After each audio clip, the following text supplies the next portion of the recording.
आज सुबह जम्मू के सिद्रा इलाके में 2 रिहायशी मकानों से एक ही कुंबे की 6 लाशें बरामद होने से इलाके में सनसनी का माहौल फैल गया।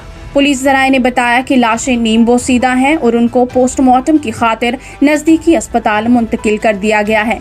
उन्होंने बताया कि इब्तिदाई तहकीकात के दौरान मालूम हुआ है कि मुतवफ़िन में से एक का ताल्लुक कश्मीर से, जबकि 5 जिला डोडा के रिहायशी हैं और इस बारे में उनके नजदीकी रिश्तेदारों को भी आगाह कर दिया गया है।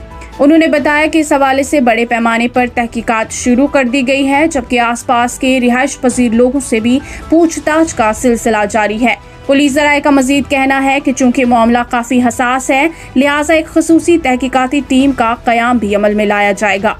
मुतवफ़िन की शनाख्त सकीना बेगम, बेवा मरहूम गुलाम हसन, उसकी बेटी नसीमा अख्तर, रुबीना बानो, जफर सलाम, नूरुल हबीब वल्द हबीबुल्लाह, गुलाम हसन और सजाद अहमद वल्द फारूक अहमद मागरे के बतौर की गई है।